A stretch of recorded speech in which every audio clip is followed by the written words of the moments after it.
hari PDTK 2017 Jakarta Selatan tertanggal 5 April 2012 disebutkan bahwa tergugat 3 dengan kapasitas sebagai komisaris utama dari PT Aceh. Oh, ente mengatasnamakan umat, tungguin tadi pengadilan siapa yang menang. Lagian di pengadilan mah bukan menang kalah. Kalau gua kalah gua disuruh bayar gitu doang kan. Lah kalau disuruh bayar kan dari dulu gua bilang, ngapain lu ke pengadilan? Rumah gua aja kalau disuruh bayar mah. Kemudian dalam pokok perkara mengabulkan gugatan penggugat untuk sebagian. Satu ya, dalam pokok perkara satu mengabulkan gugatan penggugat untuk sebagian. Dua, menyatakan tergugat satu, tergugat dua, tergugat tiga, dan tergugat empat ingkar janji atau wan prestasi. Kemudian poin 3, menghukum tergugat 1, tergugat 2, tergugat 3, dan tergugat 4 secara tanggung renteng membayar kerugian garis miring modal dan keuntungan yang seharusnya diperoleh kepada penggugat sejumlah 1.264.240.000 rupiah. Penggugat 1 PT Adi Partner Perkasa, kemudian Adiansah. Walaupun dua-duanya ini tidak pernah mendatangi persidangan, walaupun sudah dipanggil secara layak, Mas. Kemudian saya minta kepada tergugat 3 Yusuf Mansur, kemudian saya minta kepada BMT Darussalam, karena ini sudah ada putusan pengadilan, silahkan dibayar. Saya minta dibayar segera.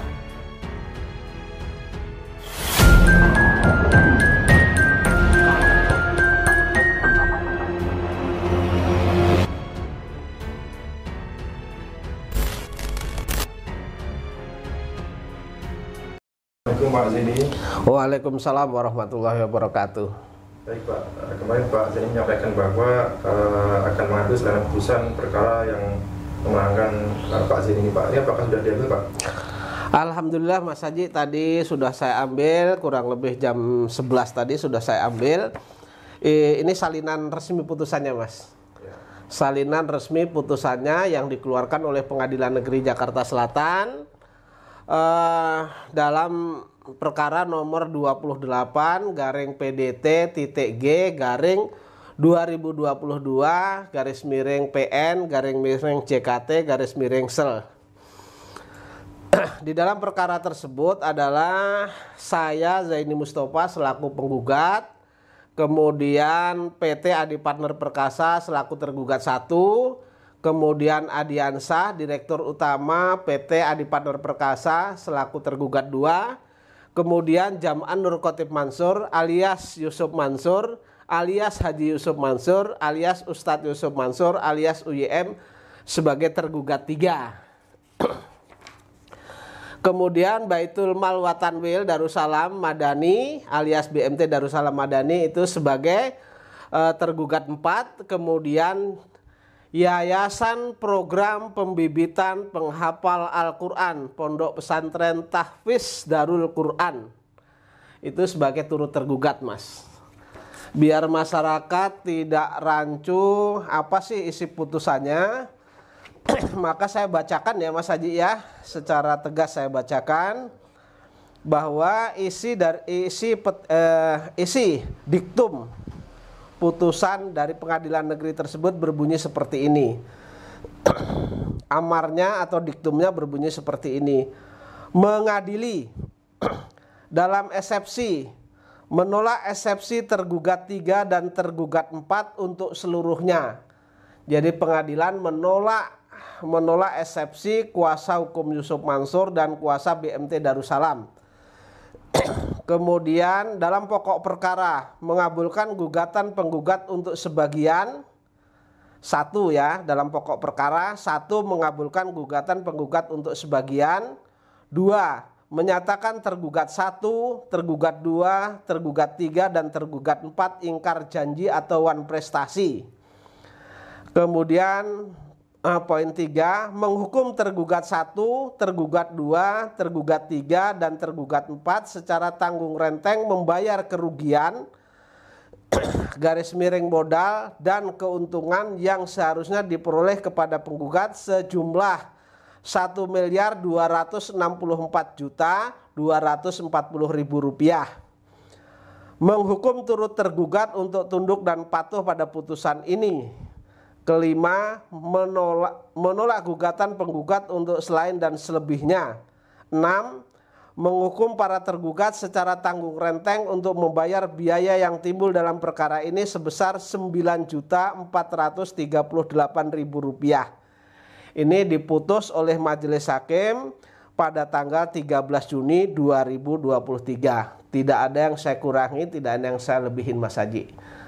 Jadi di sana dengan tegas menghukum tergugat 1, tergugat 2, tergugat 3-nya Yusuf Mansur, tergugat 4-nya BMT Darussalam untuk membayar kerugian kepada saya, Mas Haji.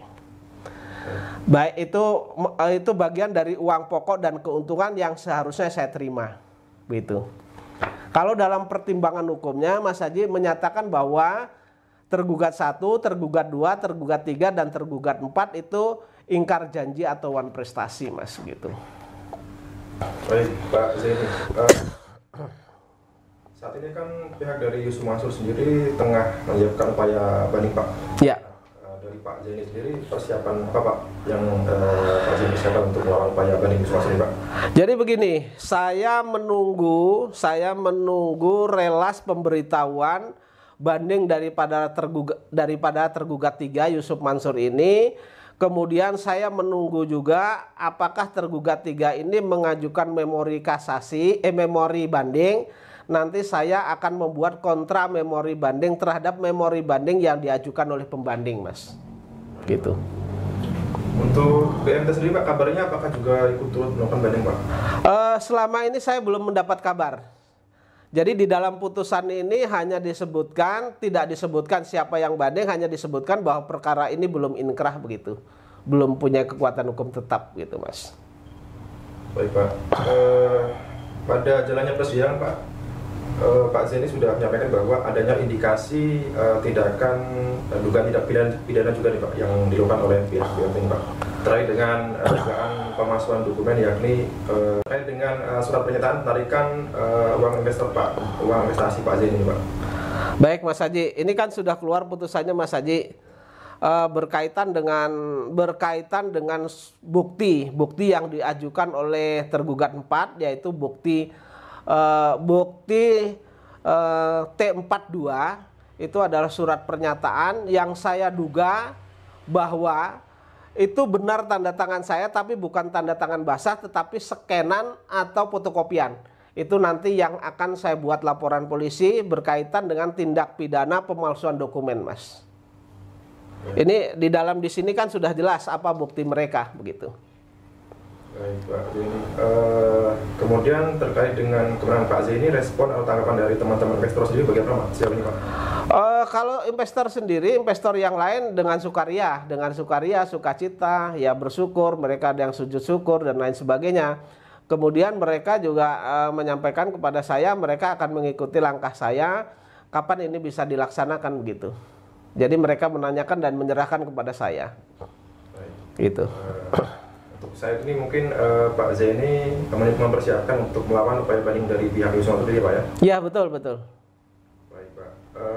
Untuk ini, Pak, upaya di luar jalur hukum atau perdata atau pidana, Pak, mungkin untuk menemui ulama atau siapapun nanti, Pak, apakah masih ada rencana? Sementara ini belum ada, Mas. Sementara ini karena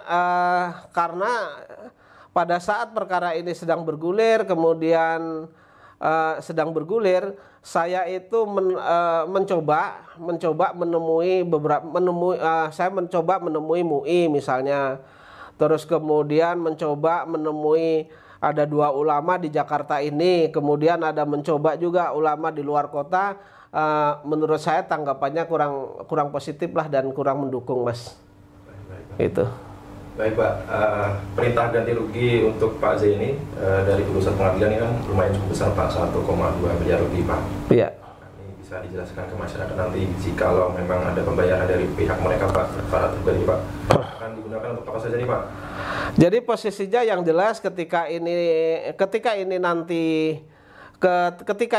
dibayar atau terrealisasi, mudah-mudahan secara persuasif mereka membayar. Tetapi ketika ini mereka tidak mau persuasif secara membayar, kan harus ada upaya itu adalah upaya eksekusi. Tentu untuk eksekusi itu kan ada skum dan lain sebagainya, untuk gugatan dan lain sebagainya. Tentu akan saya sisihkan dulu berapa dana yang saya keluarkan, Mas, begitu. Dana yang saya keluarkan, kemudian pajaknya berapa yang harus saya bayar, kan begitu.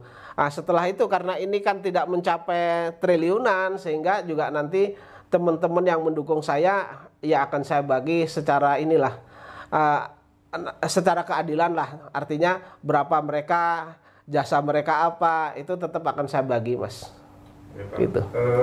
Sesuai dengan pengalaman Pak Zeni sendiri kan, misalkan dalam upaya menuntut tunggakan gaji dari para mantan karyawan Pak Tren, Pak. Ini kan dari Yusuf Mansuri juga mengabaikan perintah dari Disnaker untuk segera membayar, Pak. Nah, ini sejauh ini Pak Zeni optimis atau pesimis, Pak, dengan sikap Yusuf Mansuri? Oh, kalau saya optimis, Mas.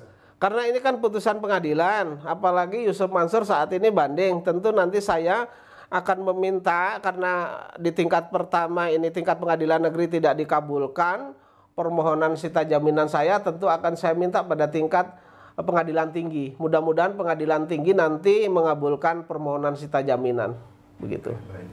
Dan Pak Zeni minta segera dibayar secara kas ya, Pak, ya, yang dicil, Pak, ya. Iya, kalau saya mintanya begini, karena kan Yusuf Mansur itu di dalam beberapa media, terutama Detik, terus kemudian di beberapa media lah yang memberitakan bahwa Yusuf Mansur itu kan mereka kita lihat saja nanti putusan pengadilan siapa yang menang siapa yang kalah. Kalau Yusuf Mansur itu kalah dan tidak ditambahkan di sana, kalah setelah putusan ingkrah nggak ditambahkan. Kalau dia kalah, maka dia katanya kan saya cuma hanya suruh membayar, ya saya bayar, kan begitu. Mudah-mudahan Yusuf Mansur ini nanti membayar. Tapi kalau Yusuf Mansur ini tidak membayar, tentu omongan mereka, pernyataan mereka ini hanya ibaratnya mulut comberan saja, Mas, gitu. Bukan mulut ustadz, ya. Baik, Pak. Pak Zeni, apakah ini masyarakat bisa melihat secara utuh, Pak, terkait dengan putusan pengadilan? Oh, bisa, Mas. Apakah ada yang bisa diakses, misalkan seperti SPPT di pengadilan negeri Jakarta atau bagaimana? Oh, kalau di pengadilan kan langsung terbuka ini, Mas. Iya, diakses boleh. Diakses di pengadilan langsung. Kalau diinformasikan bagaimana caranya, Pak? saya kurang paham kalau mengaksesnya ke sana, saya kurang paham, tapi ada caranya mengakses. Nanti tanya saja kepada pengadilan berkaitan dengan perkara nomor 28 gitu aja. Nomor 28 2022 perdata, ya, gitu. Baik, Pak. Iya. Baik, Pak Zeni, saya kira ini cukup jelas, Pak, ya. Iya. Pak Zeni sudah membacakan putusan resmi salinan fotokopi putusan pengadilan ini, Pak. Iya. Jadi ini salinan resmi, Mas. Bentuknya kalau salinan ini bukan salinan, ini salinan resmi dari pengadilan. Cuman bentuknya yang asli kan ada di sana. Kemudian ini difotokopi, kemudian dibubuhkan tanda tangan oleh pengadilan. Itu tanda tangannya basah nih, Mas. Jelas ini tanda tangannya basah kan? Jelas, ya. Oke, ini. Pak. Baik. Mungkin ada yang ingin disampaikan, Pak, kepada pihak para tergugat ini, Pak, 1, 2, 3 dan 4 seterusnya ini, Pak, untuk segera membayar kerugian yang ada ini sesuai putusan pengadilan ini, Pak. Karena ini sudah ada putusan pengadilan, maka saya harap kepada tergugat 1 PT Adi Padar Perkasa, kemudian Adiansah, walaupun dua-duanya ini tidak pernah mendatangi persidangan, walaupun sudah dipanggil secara layak, Mas. Kemudian saya minta kepada tergugat 3 Yusuf Mansur, kemudian saya minta kepada BMT Darussalam, karena ini sudah ada putusan pengadilan, silahkan dibayar. Saya minta dibayar segera. Karena ini semakin panjang adalah semakin citra mereka semakin rusak. Baik, Pak. Itu. Baik, Pak. Sekian dari saya, Pak. Mungkin ada yang... Saya tambahkan kenapa Pondok Pesantren Darul Quran itu ikut saya gugat, ya. Saya tambahkan biar masyarakat umum tahu kenapa Yayasan Pondok Pesantren kok digugat begitu. Yayasan Pondok Pesantren ini adalah yang ditunjuk untuk menerima bagian Yusuf Mansur sebesar 14,3%. Itu hasil dari, katanya hasil keuntungan dari investasi yang separuh itu langsung diminta Yusuf Mansur untuk sedekah, dimasukkan untuk bangunan Pondok Pesantren Darul Quran milik Yusuf Mansur itu. Kemudian sedangkan kami investor sendiri itu hanya dibagi 11,3%. Kemudian BMT sebagai penata usaha itu 3%, ya kan? Artinya yang diminta Yusuf Mansur ini lebih besar sendiri. Dan ironisnya lagi, ketika dana ini sudah masuk, kemudian tidak ada beritanya, tidak ada penjelasan untung dan rugi, seolah-olah menghilang begitu saja selama kurang lebih 12 tahun, hampir 13 tahun ini, Mas. Jadi itikat baik daripada tergugat 1, tergugat 2, tergugat 3 Yusuf Mansur, tergugat 4 BMT ini tidak mempunyai itikat baik sehingga harus saya paksa melalui jalur hukum agar ada kepastian hukum, Mas, begitu.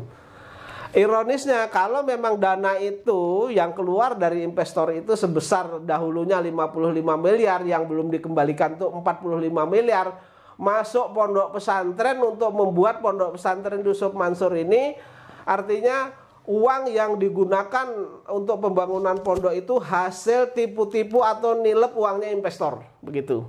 Jadi para wali santri yang akan menyekolahkan ke sana itu harus diselidiki apakah itu uang jamaah JBN yang masuk untuk bangunan pondok pesantren. Kalau itu bangunan pondok pesantren, uang itu digunakan untuk bangunan pondok pesantren, berarti uang itu uang haram yang digunakan karena diambil dengan cara yang batil, begitu. Jadi insya Allah kalau sekolah di sana nggak berkah nanti jadinya, begitu. Karena yang digunakan untuk membangun pondok pesantren itu diambil dari investor secara batil, begitu. Baik Pak, terima kasih. Iya.